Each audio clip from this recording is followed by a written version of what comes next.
റോഡിലുണ്ടാകുന്ന ഗതാഗതക്കുരുക്ക് നമ്മൾ മലയാളികൾക്ക് ഒരു പുതുമയല്ല. പക്ഷേ റോഡിലെ ബ്ലോക്ക് ഉണ്ടാക്കിയത് ഒരു വിമാനമാണെന്ന് പറഞ്ഞാൽ അതല്പം വിചിത്രമാകും. ബീഹാറിലെ മോത്തിഹാരിയിലുള്ള മേൽപ്പാലത്തിനടിയിൽ എയർ ഇന്ത്യയുടെ വിമാനം കുടുങ്ങിക്കിടക്കുന്നതാണ് വീഡിയോയിൽ കാണുന്നത്.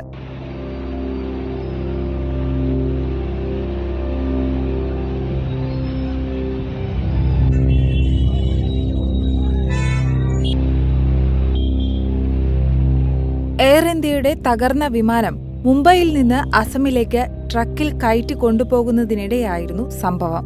ട്രക്കിന്റെ ഡ്രൈവർ പാലത്തിന്റെ ഉയരം കണക്കുകൂട്ടി വിമാനം അതുവഴി കടന്നു പോകുമെന്ന് കരുതിയതിൽ വന്ന പിശകാണ് വിമാനം കുടുങ്ങാൻ കാരണമായി അധികൃതർ പറയുന്നത്.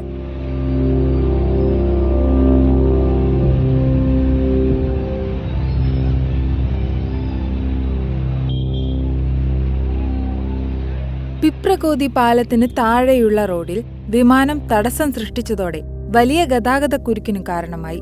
എങ്കിലും റോഡിൽ കണ്ട വിമാനം ആളുകൾക്ക് ഒരു കൗതുകമാണ് ഉണർത്തിയത്. നിരവധി ആളുകളാണ് റോഡിൽ കുടുങ്ങിയ വിമാനം കാണുവാൻ തടിച്ചുകൂടിയത്. സംഭവത്തിന്റെ വീഡിയോ സോഷ്യൽ മീഡിയയിലും വൈറലായിട്ടുണ്ട്. എന്തായാലും വിമാനവും ട്രക്കും സുരക്ഷിതമായി പുറത്തെടുക്കാനും ലക്ഷ്യസ്ഥാനത്തേക്ക് അയക്കാനും കഴിഞ്ഞു.